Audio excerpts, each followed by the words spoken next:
ब्राह्मण ऐसा है नहीं, लेकिन ब्राह्मणों को बदनाम करने के लिए, ब्राह्मणों को दूर करने के लिए ऐसी षड्यंत्र रचे जा रही है। कुछ लोग, कुछ सामंतवादी यानी पूंजीवादी और ताकतवादी लोग ऐसी घटनाएं घटा रहे हैं, जिसका जवाब 2027 में पीडीए वोट देकर देगा और इनको दिखा देगा कि पीडीए जागरूक हो चुका है। के आयोजन में एक होता है सालिग्राम, और जो सालिग्राम जी को वो खुद लेकर आता है ब्राह्मण समाज। मैं ब्राह्मण समाज से पूछना चाहता हूँ आखिरकार वो सालिग्राम जी है कौन? सालिग्राम जी ही हमारे ही पूर्वज हैं, और आप उन्हीं को लेकर हमको जो है वो कथा कहते हैं, और उसी समाज का अगर कोई कथा कहने लगा है तो आप उसका इस तरीके से विरोध करेंगे? दोस्तों नमस्कार, मैं हूं अमरेश प्रजापति। अभी मैं मौजूद हूं समाजवादी पार्टी के प्रदेश कार्यालय पर। इटावा में एक घटना जिस तरह से हुई है पूरे देश में, पूरे प्रदेश में चर्चा का विषय बना हुआ है। खासकर समाजवादी पार्टी के राष्ट्रीय अध्यक्ष अखिलेश यादव जी ने जब से ट्वीट किया है और प्रशासन को ये चेतावनी दी है कि अगर 3 दिन के अंदर कार्रवाई नहीं होती है तो समाजवादी पार्टी बड़ा आंदोलन करेगी। मैं यहाँ पर मौजूद हूँ, कुछ समाजवादी पार्टी के कार्यकर्ता लोग हैं। क्या कहेंगे इटावा की घटना को लेकर के? सबसे पहले तो इस घटना की निंदा करनी चाहिए सरकार को खुद, लेकिन सरकार इस मामले में बैकफुट पे, और कोई भी स्टेटमेंट सरकार की तरफ से नहीं निकल रहा है। और यही सिलसिला रहा तो समाजवादी पार्टी बिल्कुल अपने राष्ट्रीय अध्यक्ष जी के आदेश के हिसाब से वो सड़कों पर उतरेगी, और जिस तरीके से उनके बाल काटे गए और कुछ शब्दों का प्रयोग नहीं किया जा सकता जैसा उनके साथ किया गया है, तो ये बहुत ही गलत है। इसमें खासकर ब्राह्मण समाज को भी आगे आना चाहिए, और ऐसा अगर होता रहा तो फिर समाज एक विघटन की तरफ चला जाएगा, और इस चीज़ को मायने रखना चाहिए, देखना चाहिए भी, और सरकार की तरफ से भी कुछ ना कुछ कार्रवाई करनी चाहिए। अगर कार्रवाई नहीं करते हैं तो हम सब समाजवादी तैयार हैं, और ज़रूरत पड़ी तो सड़कों पर भी आंदोलन होगा और एक बृहद स्तर पर आंदोलन किया जाएगा। अच्छा, जिस तरह से यादव समाज यदुवंशी है, जिसे बोलते हैं कि हम भगवान कृष्ण के वंशज हैं, ब्राह्मण समाज जो है कृष्ण को पूजता है, लेकिन वही यदुवंशी समाज जब कथा कहता है तो इस तरह से उनके साथ मानवता को तार-तार किया। जब कहीं भर किसी भी घर में कथा का आयोजन होता है तो जाहिर सी बात है कोई ब्राह्मण समाज का ही वो कथावाचक रहता है। अब ब्राह्मण समाज से और जिन लोगों ने ये बदतमीजी की है उनसे ये पूछना चाहूँगा कि कथा के आयोजन में एक होता है सालिग्राम, और जो सालिग्राम जी को वो खुद लेकर आता है ब्राह्मण समाज। मैं ब्राह्मण समाज से पूछना चाहता हूँ आखिरकार वो सालिग्राम जी है कौन? सालिग्राम जी ही हमारे ही पूर्वज हैं, और आप उन्हीं को लेकर हमको जो है वो कथा कहते हैं, और उसी समाज का अगर कोई कथा कहने लगा है तो आप उसका इस तरीके से विरोध करेंगे? हैं?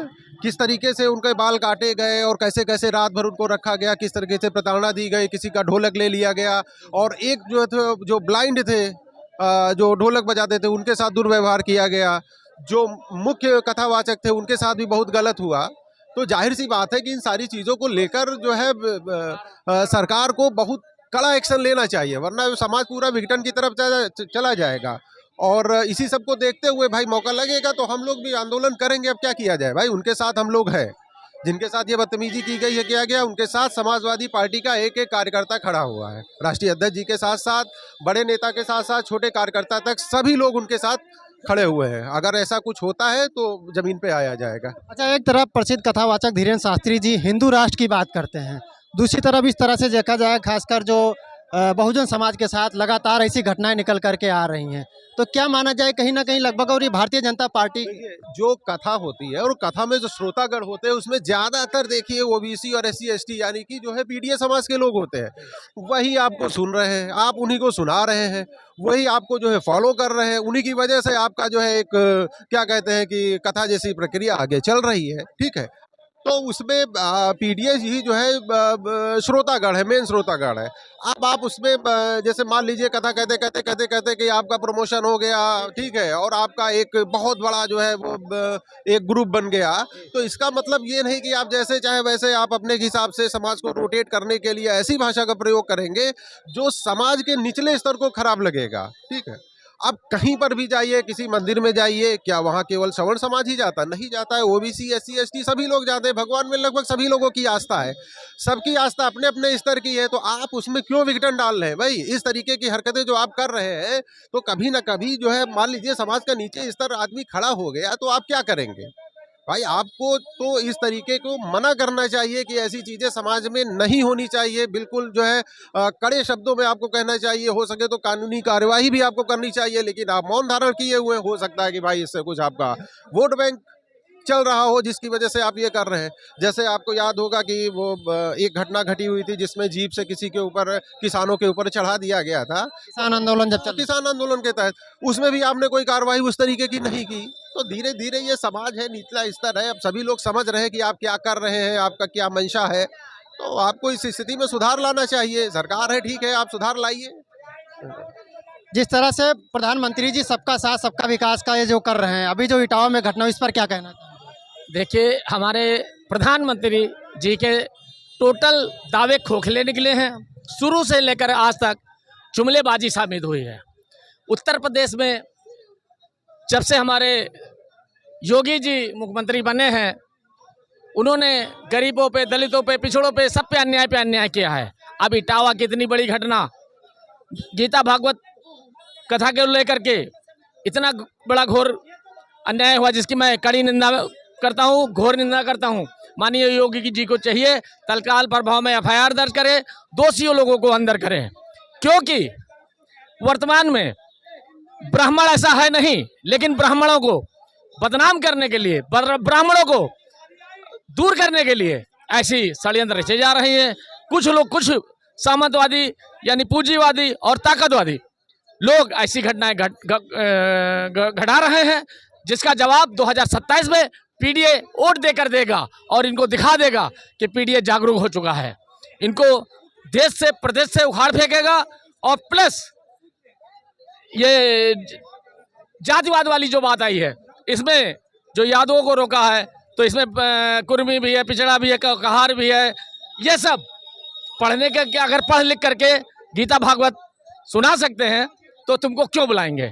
जब आप एक तरफ कानून बना रहे हैं कि ब्राह्मण ही कथा सुना सकता है, तो बाकी समाज पीडीए क्यों सुनेगा? तुम्हें चंदा क्यों देगा? तुम्हें दान क्यों देगा? आप दान लेना बंद कर दीजिए। पीडीए के पिछड़ों को, दलितों को कथा सुनाना बंद कर दीजिए और आप लोग खुद सुनिए और खुद अपने आप को सुना लीजिए। यानी जो सबका साथ सबका विकास का नारा यहाँ पर कहीं सही नहीं होता, एकदम खोखला। सबका साथ सबका विकास लेकर के विकास तो नहीं किया है, विनाश ही विनाश किया है। किसी भी समाज का ले लो, शुरू से लेकर इतिहास उठा लीजिए। जब से बीजेपी सरकार आई है, मुस्लिम तो बदनाम है ही है भाई। मुस्लिम के नाम पे पाकिस्तान, हिंदुस्तान, मुसलमान के नाम पे मंदिर, मस्जिद, कब्रिस्तान और शमशान को लेकर के सत्ता में आए हैं। लेकिन इन्होंने कार्रवाई विपरीत किया है, चाहे मकान तोड़ने का हो, चाहे पंडित हो, चाहे ठाकुर हो। ठाकुरों को छोड़ करके ब्राह्मणों को उठा लीजिए लिस्ट, सब में सबसे ज़्यादा यादव, वर्मा, पंडित, इस तरह के लोगों का करने का काम किया है। और मुसलमान तो बदनाम ही है। अच्छा, जिस तरह से जीरो टॉलरेंस की मुख्यमंत्री जी बात करते हैं, जीरो टॉलरेंस नीति की बात करते हैं, कानून व्यवस्था की बात करते हैं, तो क्या कारण रहा कि अभी सभी जो सारे जो इस घटना को जिन लोगों ने अंजाम दिया, सभी गिरफ्तार नहीं हो पाए? जीरो टॉलरेंस की बात जो करते हैं हमारे योगी जी, वो तो बोल ही नहीं पाते हैं, नंबर 1। नंबर 2, उत्तर प्रदेश में क्राइम बढ़ चुका है। पुलिस, लुटेरे, गुंडे बेलगाम हो चुके हैं। आए दिन घटनाएं घट रही हैं, चाहे लूट की हो, चाहे गोलीकांड हो, चाहे बलात्कार का हो। इस समय उत्तर प्रदेश सरकार बेलगाम हो चुकी है। अब 2027 में परिवर्तन है और पीडीए की सरकार आने जा रही है। सपा क्या कहेगी? अगर मान के चलिए, अगर उचित मांग नहीं, जैसे राष्ट्रीय अध्यक्ष जी ने आपके कहा, अखिलेश यादव ने, कि अगर 3 दिन में कोई ठीक कार्रवाई नहीं होती है तो समाजवादी पार्टी बड़ा आंदोलन करेगी। भाई, समाजवादी पार्टी को आंदोलन करने से पहले मैं योगी जी से मांग करता हूं, एफआईआर दर्ज करके इन लोगों को अंदर कीजिए, लुटेरे को अंदर कीजिए, बलात्कारियों को सजा दीजिए। क्यों खुले मैदान में छोड़ रखा है? इन्होंने तो कह दिया कि सारे गुंडे माफिया गायब हो गए हैं, देश से, प्रदेश से गायब हो गए हैं। तो ये आए दिन हर जिले में, हर प्रदेश में, हर मोहल्ले में, हर गली में ये घटनाएं घट रही हैं। कहाँ से हो रही हैं? अगर सारे गुंडे माफिया गायब हो गए हैं तो ये घटनाएं कहाँ से घट रही हैं? योगी जी अगर नहीं संभाल पा रहे हैं तो इस्तीफा दे दीजिए। समाजवादी पार्टी के राष्ट्रीय अध्यक्ष हमारे हम सबके हरदिल अजीज महबूब नेता जनाब अखिलेश यादव ने नवनियुक्त होकर के 2012 से 17 में विकास की नदियाँ बहा दी थी, विकास की नैया बहा दी थी। इतना बढ़िया कार्य किया था, जो जिसको लेकर आज भी भारतीय जनता पार्टी उसका फीता काटने का काम कर रही है, अपना नाम करने का काम कर रही है। तो समाजवादी आएगी, समाजवादी पार्टी में ही खुशहाली लाएगी। यानी समाजवादी पार्टी आएगी तो उत्तर प्रदेश ही नहीं, देश में खुशहाली आएगी। भाजपा वाले तो दावा कर रहे हैं कि ये भी लगभग 40 साल सत्ता से भाजपा नहीं हटेगी। हाँ भाई, अगर ये चोरी, ईवीएम, वोट चोरी, बेईमानी, डकैती से तो ये क्या 100 साल भी रह सकते हैं, लेकिन ऊपर वाले को सबने देखा। अमेरिका भी अपने आप को बहुत बड़ा रुस्तमे हिंद समझता था, आज उस घुटनों पे ईरान ने ला दिया है। इजराइल ने तो पानी मांगा ही, जो सबसे बड़ा तोप बनता था, आज वो घुटने पे तो आया, साथ में ट्रम्प भी आ गए, उनको उनकी औकात दिखा दी गई है। तो इसलिए समय सबका आता है, इंतजार कीजिए। बहुत बहुत धन्यवाद। तो अभी आपने देखा जिस तरह से मैं समाजवादी पार्टी कार्यालय पर मौजूद हूँ, यहाँ पर इटावा की घटना को लेकर के सबके अंदर आक्रोश है। ये खबर आपको कैसी लगी कमेंट करके आप जरूर बताइएगा। आप सभी साथियों को सादर प्रणाम। जय हिंद।